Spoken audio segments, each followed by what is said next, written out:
All right, everybody, welcome back to another episode of Modern Life. I'm here with Jason from the Future Cities podcast.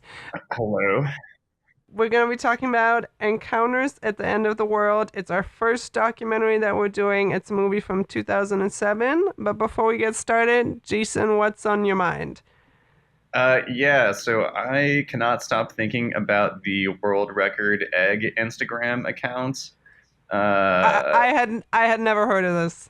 yeah, so unfortunately, I mean, it doesn't make you any better of a person, or it is a total waste of your time to know about it anyway. But I follow weird people on Twitter, and this was, lighting up the tweets like what, a week and a half ago or something. And so the world record egg account is just an image of an egg on a white background on Instagram. And let me pull up the actual language of the first post to let you know how inspiring this thing is. So it's Wait, when was the first post? Like, how long ago was this? so January 4th. So I guess this thing has been around for a while, which is probably Oh why my it was God. big enough to eventually garner an article on the Atlantic. But yeah, I mean, the first post of this thing is, and I'm quoting here: "Let's set a world record together and get the most liked post on Instagram, beating the current world record held by Kylie Jenner, 18 million. We got this." Hashtag like the egg, hashtag egg soldiers, hashtag egg gang.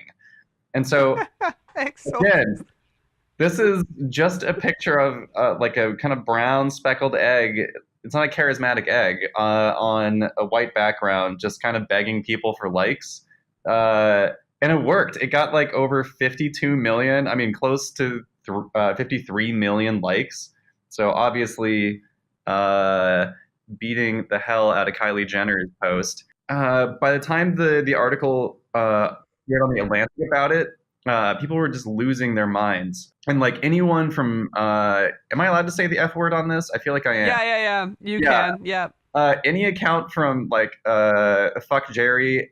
Do you know the Fuck Jerry accounts? No, I don't. So I'll get into this maybe eventually, but okay. So Fuck Jerry is this Instagram account that literally just posts stolen content from funny people on Twitter, or old vines and stuff like that, and they've just become like a huge enterprise basically.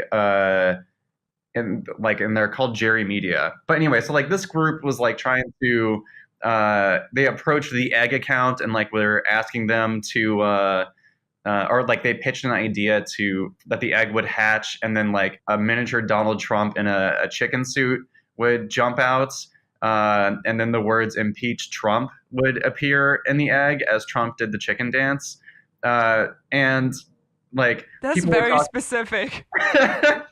and total nonsense too. Um, yeah, and like there are people talking about how the egg is worth, and I'm quoting here the egg is worth at least 10 million, and I'm quoting Nick Sharma, the head of the digital agency Vayner Media's direct-to-consumer business. People were talking about like announcing presidential candidacies like with the egg, just total insanity. And all that happened with the egg was like it got progressively more cracked, and then on Super Bowl weekend, so like what, February 1st, a pair of like stitches like on a football appeared on the side of the egg. So, good brand synergy. Oh, there's also a link to the Hulu account. So I guess they must have gotten some bank doing that. And then there is a video that they posted for the hatching. And literally all that happens is like a pair of eyes appear on the egg, and then the egg cracks and then collapses. And then it talks about, like, there's text that says something about how, if you're feeling the pressure of social media and like having an online presence, then go visit these mental health uh, information and service links, basically. So I mean, just insanity following this thing, and like reading the article on the Atlantic about it. And once again, I feel like you should look this up at some point. I think it's just called World Record Egg with World Record Egg with underscores in between the words. But I mean, the hype around it was crazy. And then reading that people were like, well, I mean, the account is worth at least $10 million, and people telling people they shouldn't even advertise at the Super Bowl, but instead should like try to get inside that dang egg. Just I don't know how the world works anymore. I mean, it's basically all this gets down to. It's all I can think about. I don't know why I'm in what I'm in. If I can just make money on an egg account begging for likes. Do you think it's a commentary because it's such a plain image on how these likes don't mean anything in the digital world? Or is it like we're just reading into it, like it's not as deep as I'm Yeah, trying to find meaning in the egg, I guess. yeah. I mean, there's so many questions I have about it. We're like, how there wasn't like a big name account attached to it. So whoever did this, knew how to game the algorithms to get likes and so forth. So who knows? Maybe it was part of like a broader vision uh, that had some like deepness to it. Because I don't know how you get 52 million likes on a thing. I mean, like there are nature photographers who I follow. My Instagram feed is like mostly nature photographers.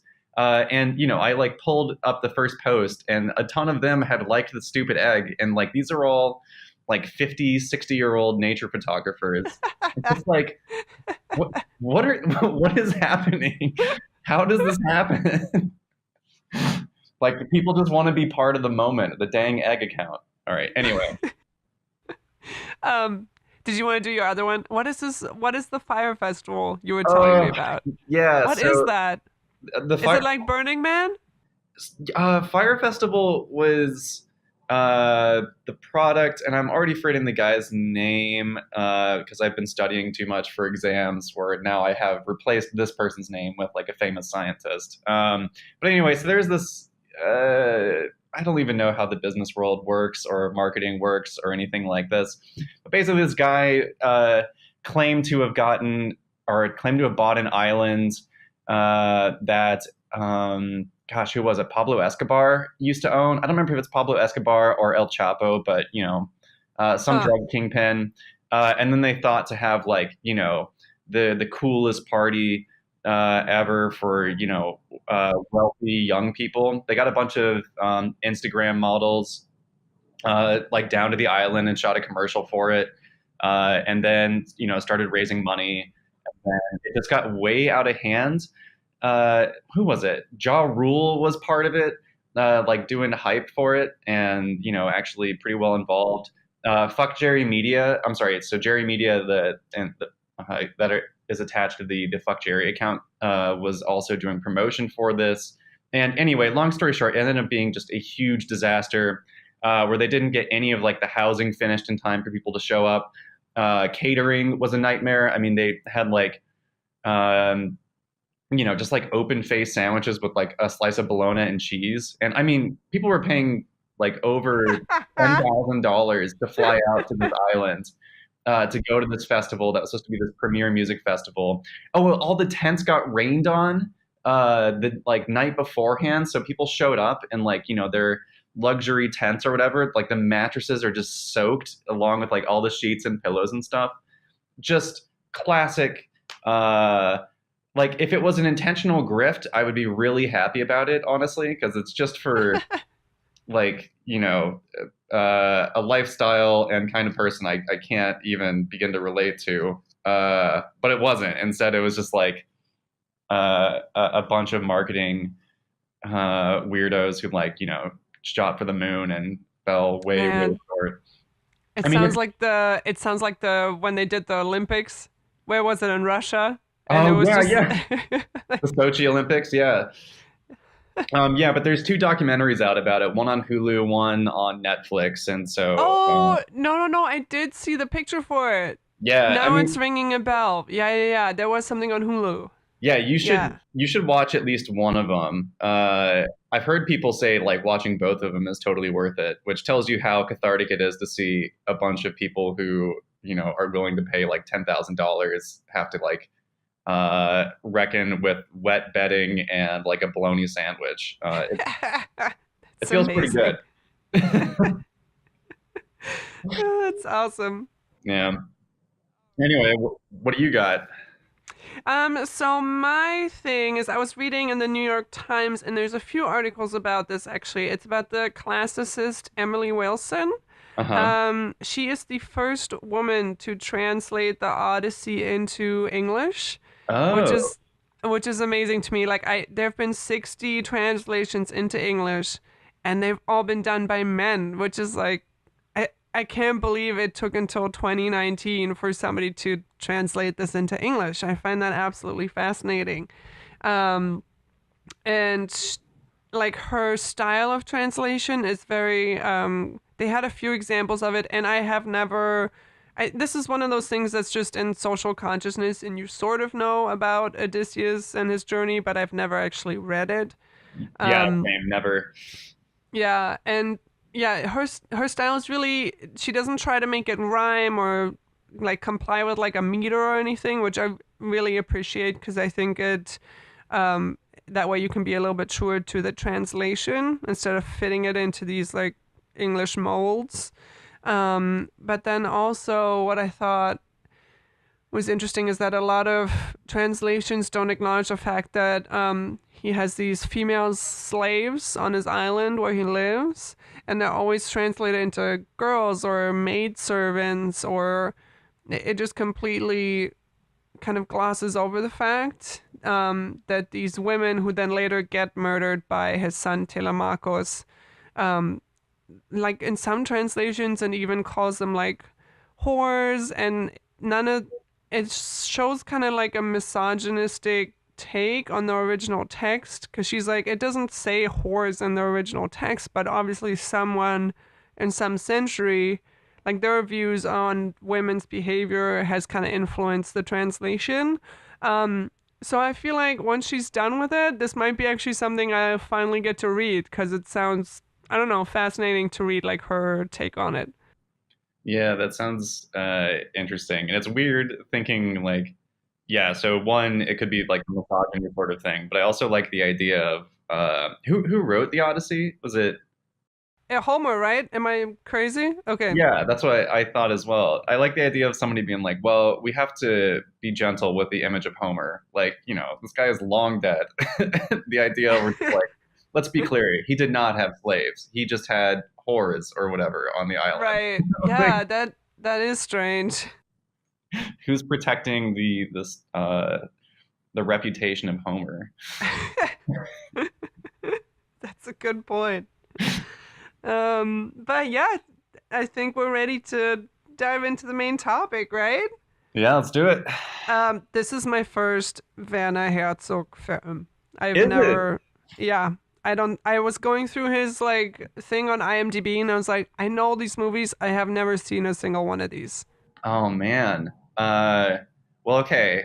If I can I ask the first question, even though this is your podcast? Yeah, go ahead. All right. How weird is his English accent to you? As someone who It's is also it's from. weird. It's so I had to look it up because I thought he was Austrian when I first heard his accent, but it's just he's from Bavaria, so he has a really like southern twang, I guess you would say. Mhm. It's really strong. And he narrates the whole film. So this film is about him going to McMurdo Station, which is kind of an entry point into Antarctica, and it's sort of half about the people who would want to choose to live there, and half about the organisms and creatures. Would you say? Yeah, he originally kind of frames it as being he just wants to talk to the people. So it almost sounds like his intention was an ethnography or something more along those lines. But yeah, he kind of, uh, But he's so bad at it. yeah. Sorry, sorry. Sorry to interrupt, but like he'll interview somebody and then he just cuts. It's just his voiceover, like cutting into them, being like, "Well, that's not that interesting. Here's a summary of it." And I'm like, "You didn't have to do that. You could have like cut away and then had your voice. Like you didn't have to like put their talking in the background and then like, Yeah, he's not very kind to his interview subjects, and I'm glad you brought that oh up because man." I have so many examples of that from here.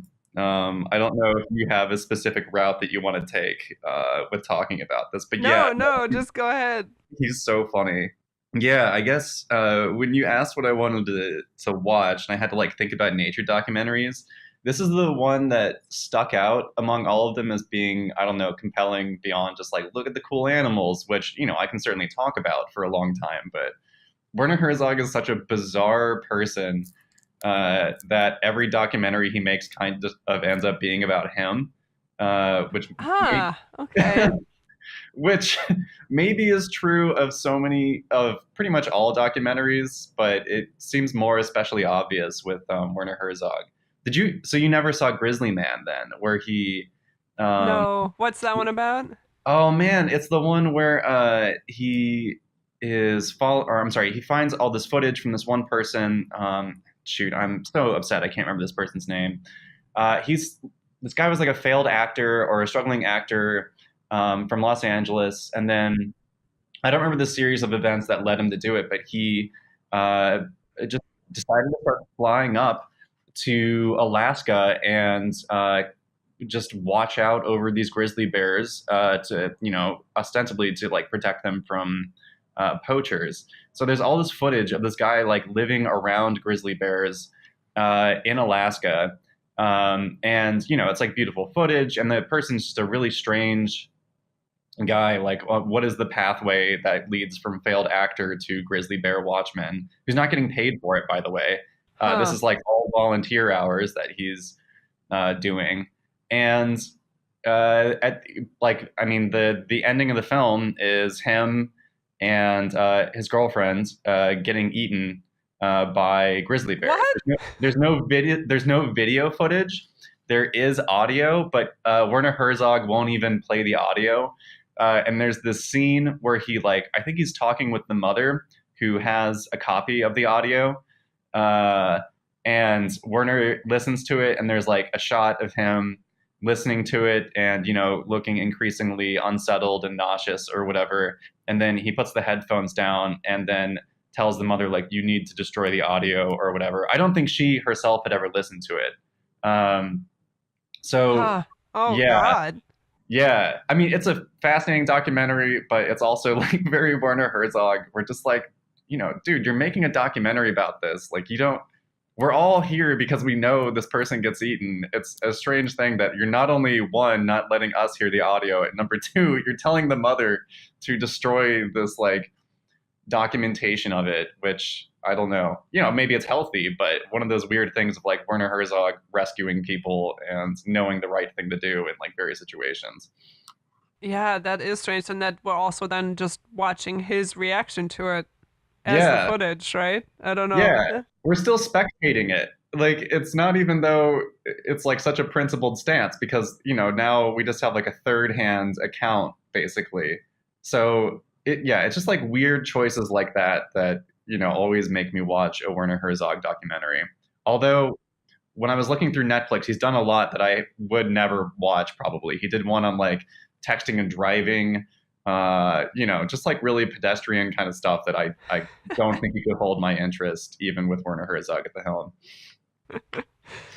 So this movie is my nightmare. There's a reason why I moved to California. Just watching these people live in the cold all the time. It was difficult. I was like, oh, like I hate being cold. Like I can't imagine being like, let's go live in Antarctica. Like it, oh my gosh, it's just, and they're all talking about how beautiful it is, and you hear the ice cracking underneath you when you're sleeping at night, and I'm like, oh God, no, like I can't. Like, oh, Yeah, I love the cold, but it's a bit much.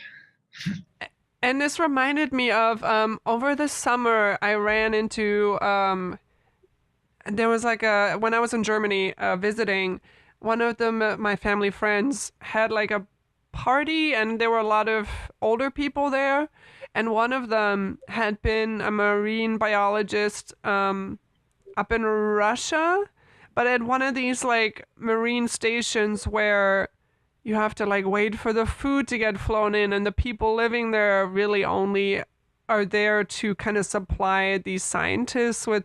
It was such a environment that's just secluded from everyone, and then to have a few like natives who just live there, and that's, I just can't imagine that.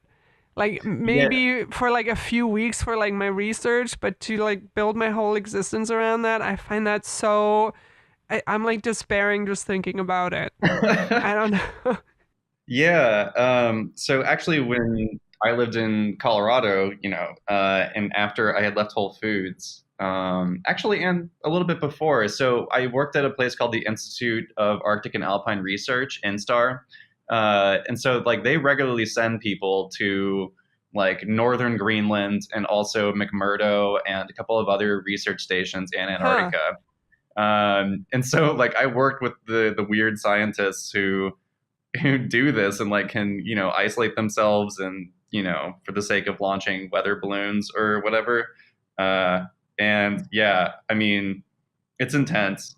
And then also they don't talk about it here, but I've heard elsewhere that like insanity is a real problem in Antarctica because uh all of your like surroundings are constructed buildings and there's no like trees or anything to look out on.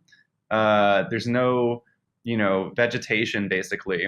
And uh, I believe the term that I've heard used, and it's been a while since I've read this account, so this might not even be, this might be apocryphal, but like the term I've heard is like getting toasty, is what they will refer to as slowly going crazy in Antarctica. And like this one account I read was like they will often give you like a journal, and you write down 5 things you've done in a given day in that journal, and then over time you will not even be able to write 3 down because you just won't have retained.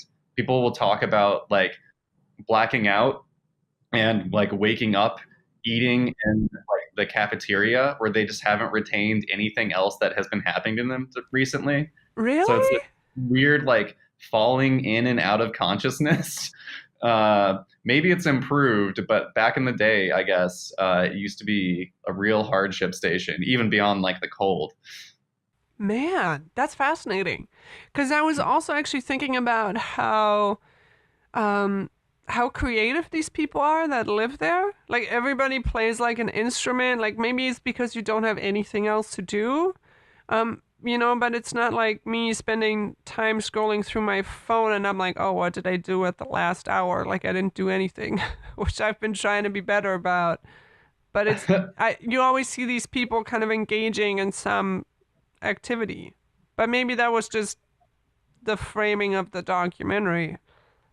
I don't know. Uh, yeah, I mean, it could be framing. It could be, just like self care kind of stuff, but also, I don't know, like field scientists are very much like this. Like, if I Hmm. was to go out in the field with a couple of people who I work with or whatever, like, almost guaranteed one of them would at least play the ukulele. People would know like card games and stuff like that. There's like, it's like a soft skill for field work that you have this other thing that you can pick up and do potentially. I did not know I'm really that. bad. Yeah, I'm really bad at it, honestly. Like I'm quiet enough and just spend most of my time in my own head where I have not developed like the cool social skill for going out and doing field research. But yeah, yeah, Wow, I think getting you're. like this inside look into the science world. Yeah, I did not pick this because I just wanted to talk about scientists. I really just picked it for one scene in particular.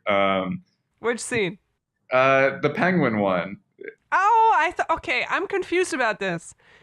Okay, so in the movie, let me just explain really quick. Yeah. There is a penguin researcher, this really kind of reticent, quiet kind of guy, and they catch footage of one penguin just waddling off away from the food and the water, like away from the flock or whatever you would call them, the pod, I don't even know. And he just runs off into the mountains where there's nothing there. And this penguin is gonna die. And they say that even if you grab that penguin, which they're not allowed to like touch the penguin, and you put him back with its friends, it'll still just keep going into suicide. And I tried to look this up, and this is the only, everybody just reverts back to this documentary. So because I wanted to know, is there an actual like suicidal intent in that penguin, or is he just like, because how other animals like dolphins, they can get depression, they can get like emotions like humans do, and they can actually commit suicide. And Yeah, I don't yeah, know, I wasn't sure if that's what was happening with that penguin or if he's just going. Like he just, I don't yeah, know. And I guess they don't know and nobody knows. So, yeah. Can I? There's like two things to talk about. One, this gets back to your comments about Werner Herzog being the rudest interviewer alive. Where he's talking to this penguin scientist, and as you said, he's not a very talkative dude. But like in the middle of one of his answers, or like before he asked one of his questions, um, oh, I wrote down the quote. I tried to keep the conversation going.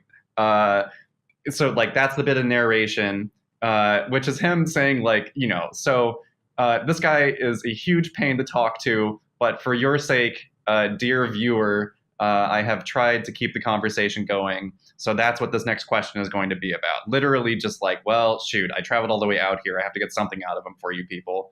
And the question he asked was first, like, Dr. Angley, I read somewhere that there are gay penguins. What are your observations? So like he tries to like give a provocative question about penguins basically.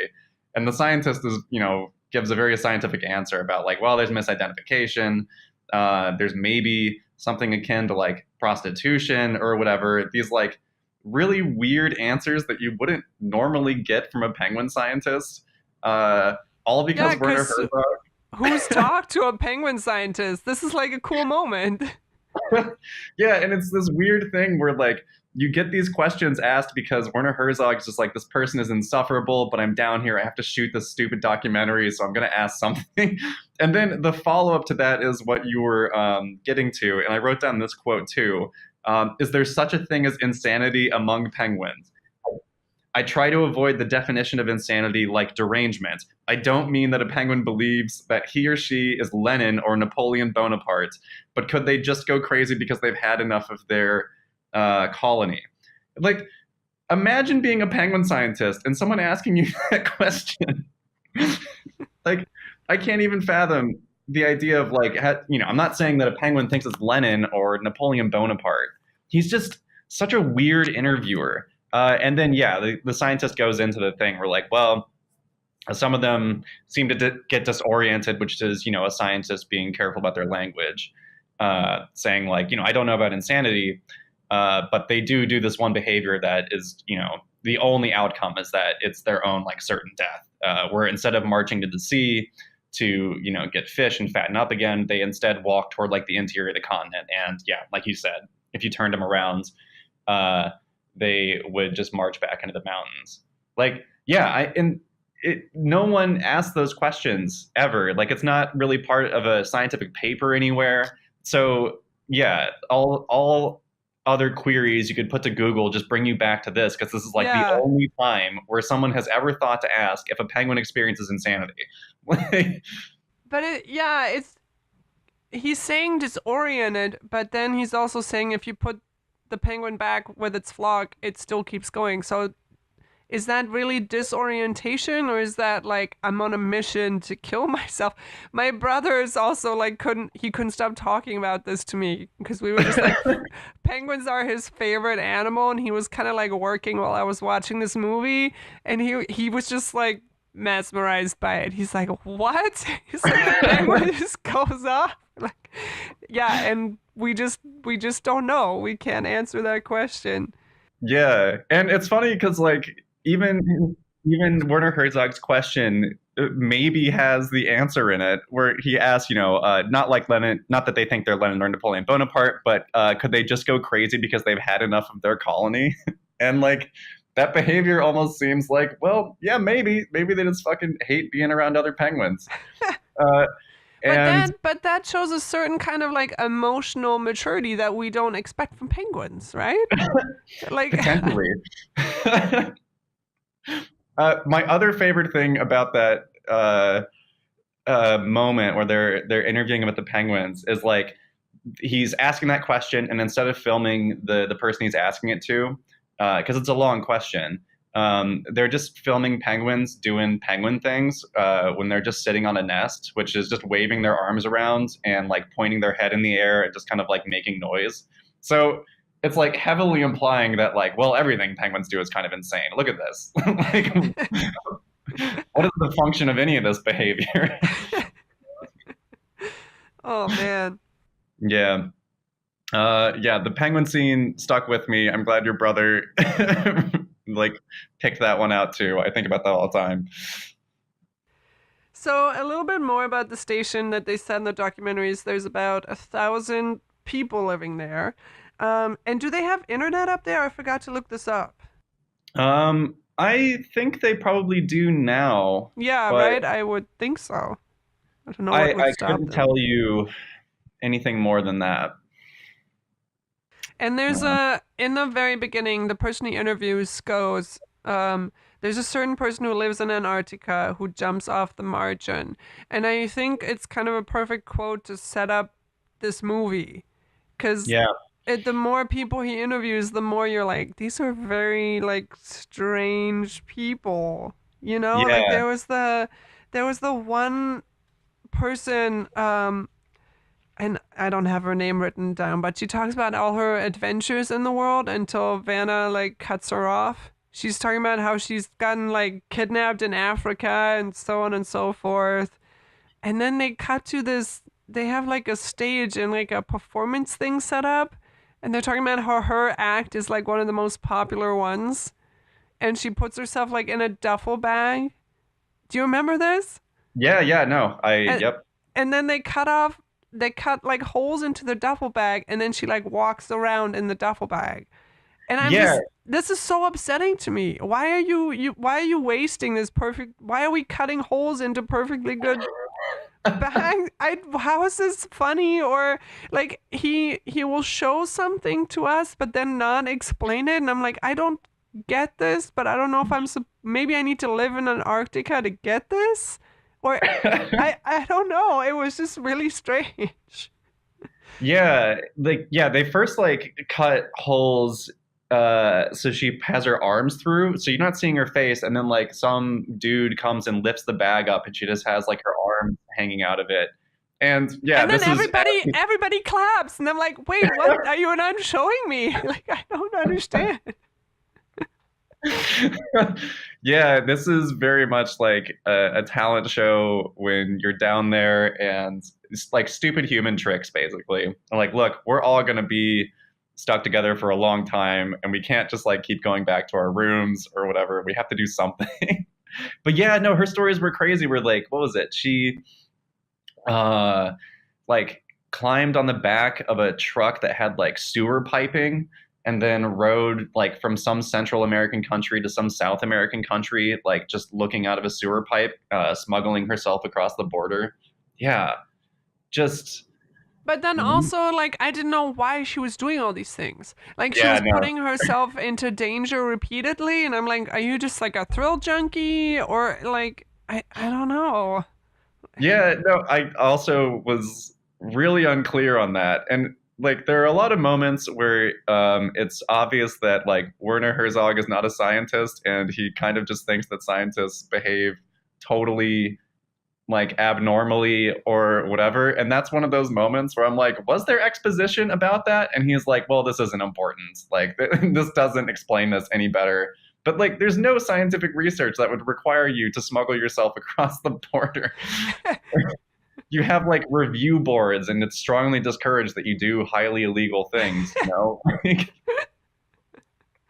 And then also, he interviews this linguist who looks ridiculous. I'm sorry, he has Oh like this God. weird, like, chin beard, and oh, I'm sorry. I'm really judgy. Jason already knows this about me. But, like, I don't get that chin beard. Bizarre. But he asks him, like, a really interesting, or at least interesting to me, question, but then he just interrupts him again, summarizing it. Or he asks him, like, what his research was Yeah. about, but then, like, doesn't let him finish. And then, like, Herzog, like, goes off into this whole thing about how we're letting languages die out like species. And I'm like, this is a really broad, big issue that has a lot of factors in it, and you're just like summarizing it really sadly while showing like pictures of plants. And I'm like, it was just so upsetting because it is an issue that languages are dying out, but how much of that have we inherited from like colonialism and like the Yeah. British going into places and like, no, you can't speak your language anymore. You know, like there's nothing we can do about. I mean, there is, but there's so many other factors involved. Like, and he goes on this little rant about it, and I'm like, how did we get here? And this, I don't even know. Yeah, that scene I also had written down notes about because it was so bizarre. That was like after they had come back at 4 in the morning, and because it's austral summer, it's just daylight 24 hours a day. Oh God. So Oh, yeah, so he's back, and it's 4 in the morning, and like the whole station appears abandoned basically because everyone's sleeping. And so he like walks through that one building that he'd been meaning to go through, and it ended up being a greenhouse or whatever. And it's just like shots of him walking around the greenhouse, and then the linguist appears with his weird chin beard, like out of out of nowhere. What is this guy doing up at 4 in the morning in the greenhouse? but he never Uh, explained. my cool guy theory is that they grow weed there because there's not law. Oh, yeah, that could be it. He also just looks like a guy who smokes weed. But yeah, no, his whole explanation of that was like nonsense, where the guy is like trying to unspool his like research and explain what he's talking about. And then like Werner Herzog's like explanation for what the guy was doing and like why he ran away from it makes no sense, where he's like No. talking about how it was thought that this like language itself contained like white and black magics, and like the fools in academia like thought it had to be destroyed. And I was like, what had to be destroyed? The research, the language? What are you talking about? Yeah, Like, it was very cryptic. Yeah. in no way would an academic who hears that a language has like black and white magic being like, well, that's not worth studying because it's like evil or stupid or something like that. No, that's like fodder. That's like such a good research thing. Yeah, none of it made any sense. And another frustrating choice by Werner Herzog, who's just like, whatever. This guy talks for a while. I got you. I can definitely summarize what this person is saying. Oh God. So something else I found really interesting is they talk about the volcano research that goes on there. And this is another job I would never have. They're like, "Oh, be careful of the rocks flying at you at the Yeah. volcano." I'm like, who lives here? I can't even. Um, but they talk. I'm glad there are people out there doing that research, though. But they talk about how volcanic eruptions really affect the global climate, um, and I don't think Yeah. we realize how what's the word of it, like the magnitude that this can happen at. Because I recently found out that Frankenstein, one of my favorite books ever by Mary Shelley, was written during the year without summer. Have you heard about this? Yeah. I I did. I Go had ahead no though. idea. I had no idea. So this was during 1816, where it was just black and the sky is just always dark because the year before there was a volcanic eruption and this stuff was still circulating like in the air. And you had this whole crisis in Europe of crops not growing, and I don't know, I Yeah, find it yeah. fascinating. We never hear about it, how it influenced all these writers and artists. I think there's a lot of pictures by Turner that have this like washed out, really oranginess like colors in the sky, and that's Hmm. because he was alive during that time. And we just had a bunch of like really bad fires here in California, and the sky is just like this weird orange color from the smoke. So I don't know. Yeah. I just thought that was fascinating, and yeah, the movie's right. It's really important that we do pay attention to it and study it. So Yeah, even in our lifetimes, what was it? Mount Pinatubo erupted in the 90s, and I feel bad because I don't remember the specific year, but I mean, it launched enough aerosols, particulate matter, up into the atmosphere that it cooled the planet for a couple of years there. So we had this like period where global warming was not really moving at the same pace. I mean, it was over enough of an area where it drowned out the rest of the warming that would like otherwise be happening on the planet. So, like the Huh. planetary average was like slowed. So yeah, no, it's yeah, volcanoes are potentially really critical for planetary function. And I mean, there's plenty of theories about one or more extinctions being caused by volcanic eruptions and like the Deccan traps. I think I'm quoting something where just like large swaths of like somewhere in Russia, I want to say, were on fire, and that was launching enough carbon in the atmosphere where it like blackened, like reduced radiation, or like, I'm sorry, reduced solar radiation, and just like caused all this like disruption across the planet and led to mass extinction. So Fascinating. Fascinating. crazy Um, stuff. so something else I found interesting is they show these research divers going into -2 degree that's Celsius Yeah. water, but their faces aren't covered. Is that normal? I feel like I would just instantly die. Like I hate the cold, but like, is that not Uh, weird being in water that cold and your face isn't covered? Like I don't know. were they not covered? I assumed I need to go back and look at that because that is fascinating. I Yeah, assumed that like it was their whole body, but then it was just a mask over their mouth, but then their eyes and like their face, wasn't there wasn't like a mask over it or anything or goggles, which I thought was interesting. yeah, I don't know. yeah, I would have assumed that the goggles would have gone over it. I have no comments on that. I didn't even notice that. But in Yeah, that scene too, they also have some cool I think it's worth watching the movie for these like sci-fi sounds that these seals are making. Like yeah, the Weddell seal. underwater? Yeah, it's weird. It sounds like a spaceship from Star Trek. It's fascinating. I mean, I watched this the first time and I didn't believe that those were the actual sounds that they were making, and then I watched it again this time and still didn't believe it. So I went and found like a YouTube video, and there's like so this has actually been documented in other ways, and you can find like YouTube videos of like the Weddell seals on land, and it's like if you heard them on land, it's not as weird as it is when they're underwater. It's still eerie, but you wouldn't necessarily think of what it sounds like underwater. But yeah, I mean, those audio recordings are incredible. Huh. And they're all from the same animal, too. I thought you're hearing like crosstalk from different species signaling. But no, it's all Weddell seals. You would never, never, ever think that they would sound like that. That was beautiful. Yeah. Uh, anytime they went under the ice, which what did they call it? Like going into the cathedral, which I thought was a great term for it. Oh my 'Cause- God, is that why he has that obnoxious music all the time? Because it's yes, called the cathedral. I didn't catch that.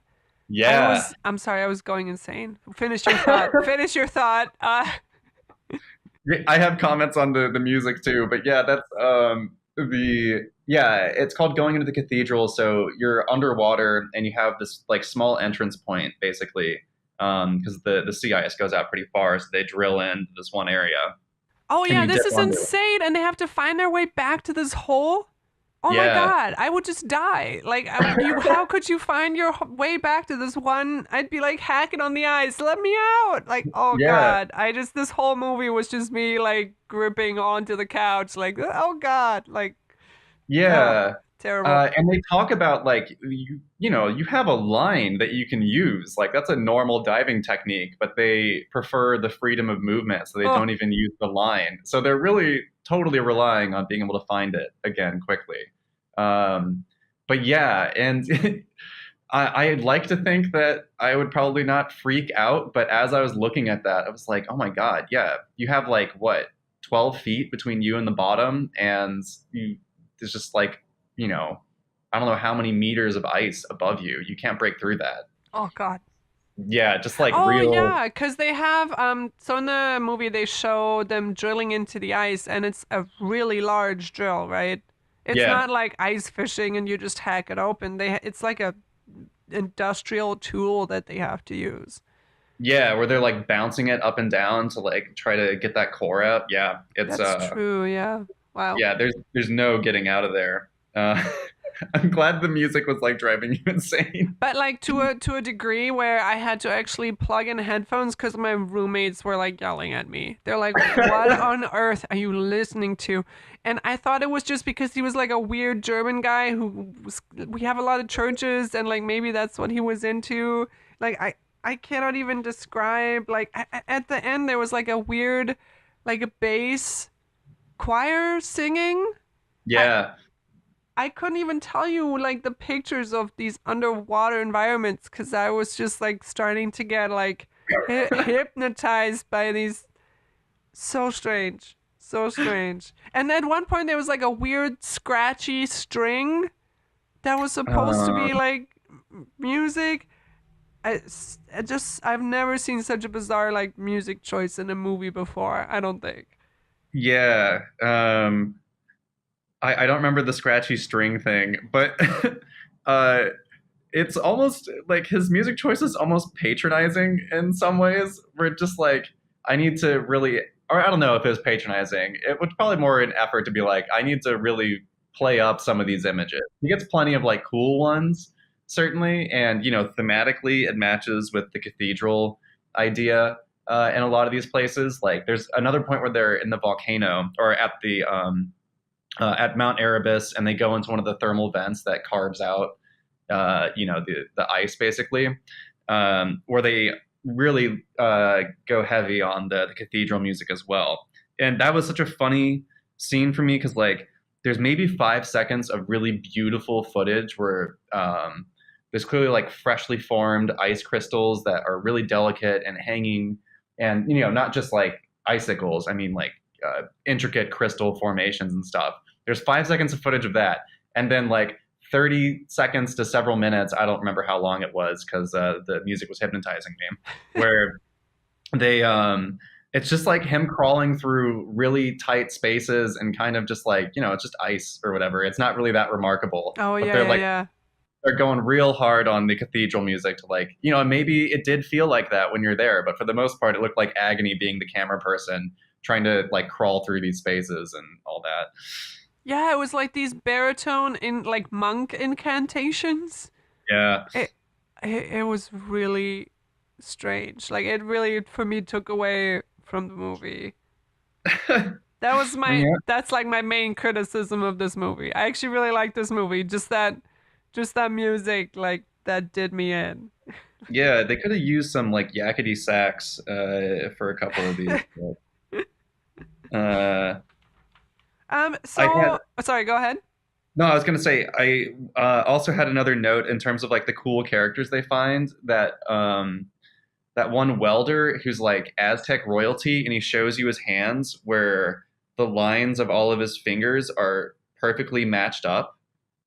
Do you remember that? But is that because he was saying that people only have that when they have descended from this one line, and I Yeah. didn't Google if that was actually like a fact, I like a Yeah, genetic fact. Like, I did not either, but that was still like one of the like quiet weird moments of just like who are these people that like end up down here? And I know people who have ended up down there, so I have some idea, but like he shows you his fingers from the other side, and basically like his ring finger and his middle finger are the exact same length, and his index finger and his little finger are the exact same length. And then when you flip them, so you like are looking at the interior of your hands and you see where the lines are, all of his lines are perfectly parallel. It's not parallel. I'm sorry, they're perfectly in line with each other. You can draw a straight line from the index finger down through the pinky finger in terms of like where the joints were. Which regardless of whether or not you're Aztec royalty or whatever, is just I don't know. That struck me as being like super cool. I was like at home looking at my own hands, being like, "Whoa!" yeah, and that guy didn't talk that much, so Vanna actually let the scene kind of have its own time, I guess, because he spent a lot of time on that, on just showing that without him talking over it. I feel like. Yeah, Uh, silence, no music playing behind it. It's just like, hey, let this guy unspool this story, which was good. I think something that not a lot of people realize and that I only found out about like last year is because if I like before watching this movie, I would have been like, well, what is there to study in these really cold waters? Like, there's not, because I think we associate the cold with not, not life. That sounds really Oh, sure, bad. yeah, But because if you think about like diverse species and all these different kind of marine animals, you think like coral reefs, and while those have like the most species, because colder waters have more oxygen, there's actually more biomass there in general, even though it's not that diverse. Which I didn't know. yeah, Like I would have never been like, oh, what? I would have been one of those people who's like, what's there to study? Like there's what can be down there, but a yeah, lot actually. So yeah. There's so in the scenes where they're underwater and looking up at the ice above them, there are algal mats that grow like on the underside of this ice. So you just have this algae that attaches itself and somehow ekes out a living with whatever sunlight can pass through the ice. Um, and so, I mean, those algae is producing oxygen, it's cycling nitrogen, and doing all this stuff. And like, we just didn't even pay attention to any of that, and because we have never thought to look at the algae on the underside of ice. But it's one of those things of like, well, Antarctica and the Arctic Circle are huge. So if even if there's just a little bit of this in one area spread out over the entire area of like Antarctica and like the Arctic Circle, there's a lot going on there, and it'd be worth actually keeping track of some of it. So yeah, there's tons of stuff. One of the other things about Antarctica is, uh, you know, I deal a lot with climate change and things like that, and of course, ice melting is not a great thing. But one of the cool things that'll happen, if we melt off a whole bunch of ice and like the continent warms a bit more, is we're gonna have like tons of fossils to look at. huh. Um, Oh yeah.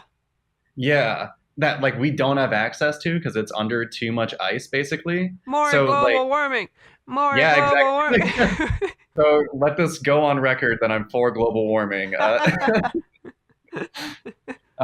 Yeah, so like Australia and Antarctica stayed joined much longer than they did to like any other continents. So Australia has marsupials instead of like the like mammal forms that we have in North America and that exist in like Asia and Africa.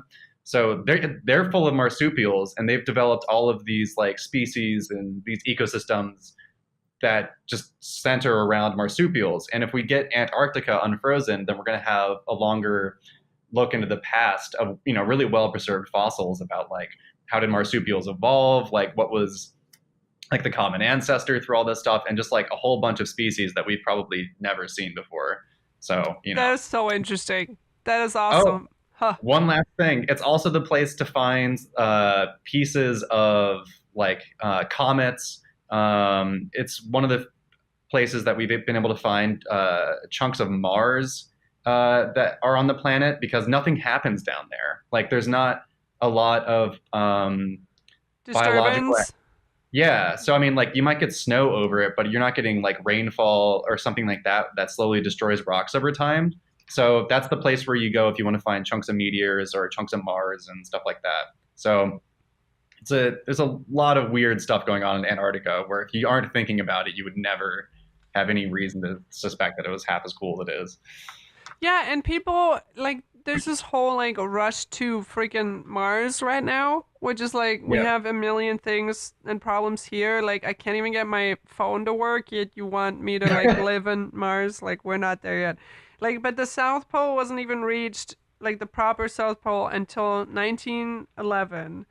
Yeah. The mid-Atlantic rift wasn't discovered until 1953. Like before last century, people didn't even know there was topography on the ocean. They thought it was like a weird black abyss. Like there is so much in Yeah. the ocean that we have to discover yet, and people are talking about going to Mars. Like screw Mars. Like I don't care about Mars. Like it's just like the Yeah. theory of seafloor spreading was developed what in the 60s, like tectonics and all that stuff. Yeah. Like We eh, didn't have tectonics people until yeah, people really recently. don't realize how new this stuff is and how like and I feel also feel like there's so much stuff that we can no longer discover because the planet has been changing so rapidly. Do you ever feel sad about that?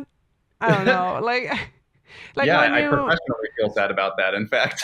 when you read these statistics, like half of our species have died since the 70s or stuff like that, and I'm like, oh well, that sucks. Like we'll never find out about. Like I don't know. Yeah, no, I sent you that photo of the Lin song, the spotted Lin song. So yeah, I'm totally with you in terms of like species loss and things that we'll never know about. Wait, Like the Tasmanian. is that an endangered species that you sent me? Because it legit looks like a Pokemon.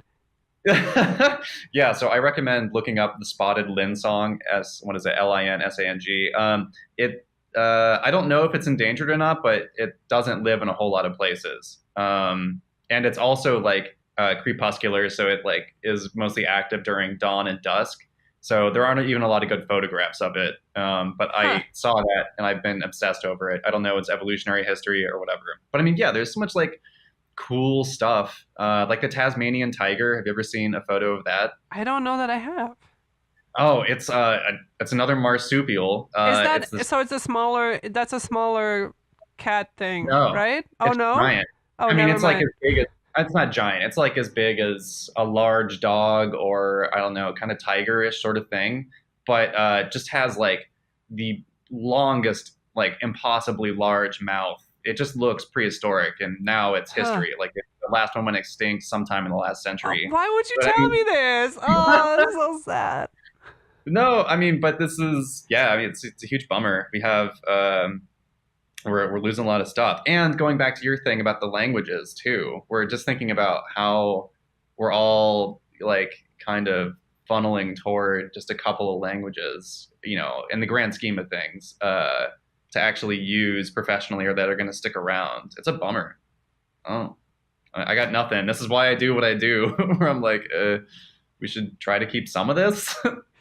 And the movie does make a lot of commentary on this too, which I didn't find it preachy, but I've heard criticism that it was perceived like that. I feel like he's just, maybe it's the tone he's using, but I just feel like he's just stating the facts at this point. Like, this is what is happening to Antarctica. No, I don't know. How did Yeah, you feel about it? yeah. I wrote down the like long quote about it, but this is like another classic Werner Herzog thing where he starts at the volcano and the guy's talking about volcanic processes and its impacts on like global cycles and things like that. And then Werner just like uses that as a launching point for something that's not particularly related. Where he's, so volcano stuff, it's really cool. And then he starts in on like, for this and many other reasons, our presence on this planet does not seem to be sustainable.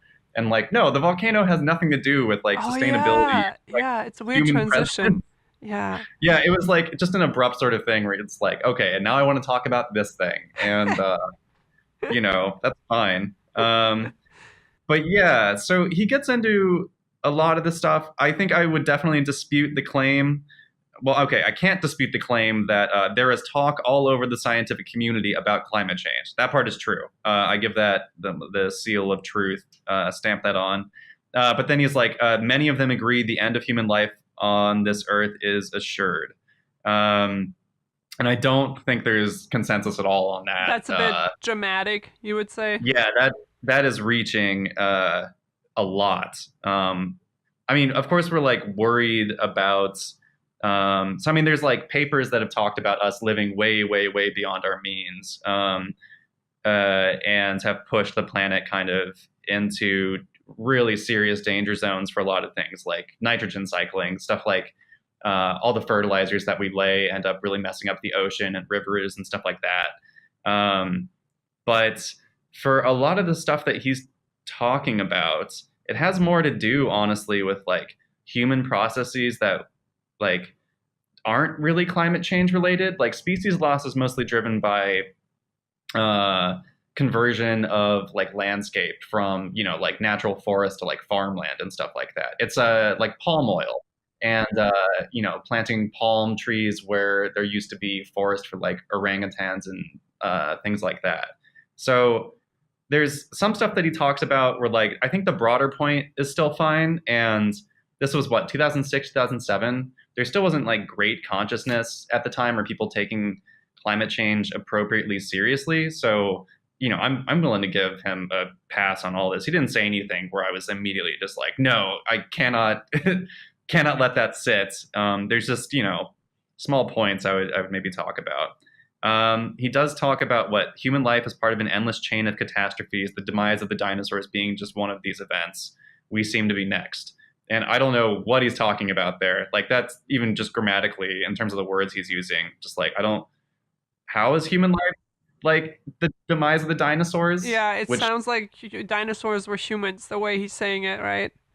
yeah, Hey it's just this man, it's weird. not his first language, bro. Take it easy. Yeah, excuse me.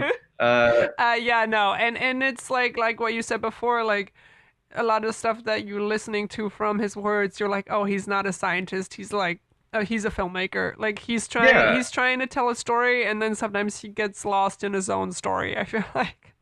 yeah, or just like, I just want to get to this main point and whatever, I'm being almost pedantic with like going through and like picking apart these small pieces, but it's just one of those things of thinking about like how I would talk about these things versus how Werner has chosen to do it. And Yeah, he's a successful documentary filmmaker, so and who you're am I? nobody, Jason. That's right.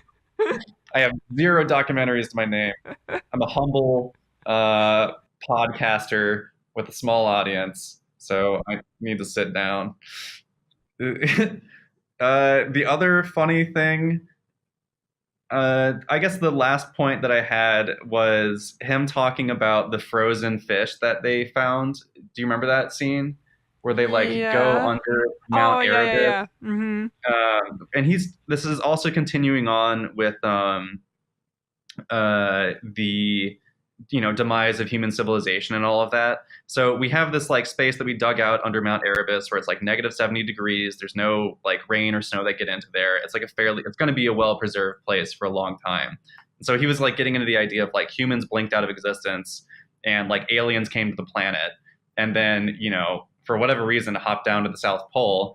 They would find like these cute little mementos that scientists and visitors to the South Pole have left there that are just like images of like New Zealand. Someone brought down a sturgeon, like a fish, and just left it there. So there's like a perfectly preserved frozen fish down there. Uh, and I thought that was like, that's a very scientist sort of thing to do. Like, for whatever reason, we love talking or thinking about like, what if we blink out of existence and aliens come down and then what would they even find or whatever. And I love the idea of like this frozen fish being in the middle of nowhere. I like that scene. Huh. Although, also to be pedantic, where he was talking about it being the magnetic South Pole, if it's like 1,000 years from now or any extended period of time, the poles might actually flip. That's true. So, That's true.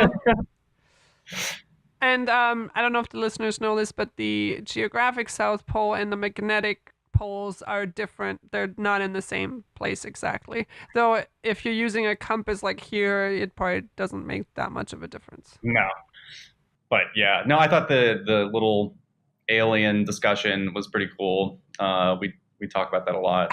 So,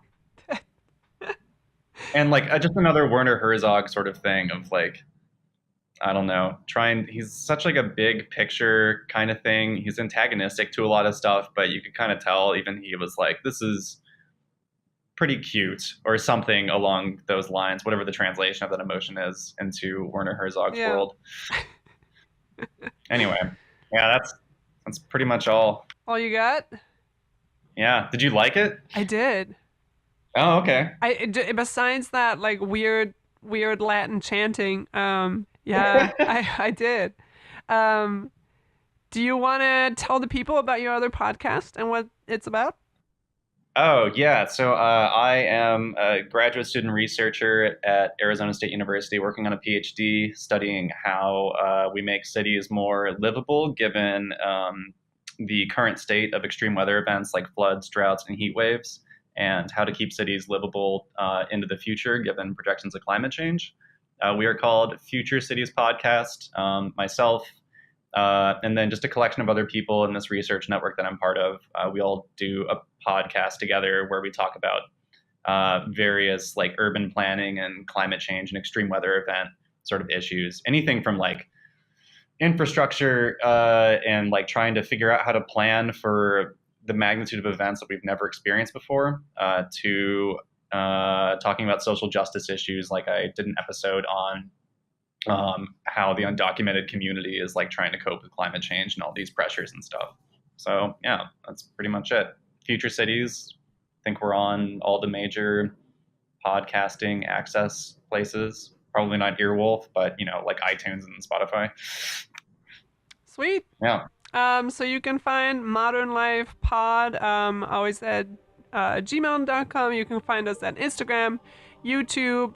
Email us if you want us to talk about a certain subject. But yeah, Jason, thank you so much for being on. This was a lot of fun. Hey, happy to be here. Oh, and I'm glad you suggested this movie. Good. I was really worried. No, it was perfect. Okay. All right, that's it.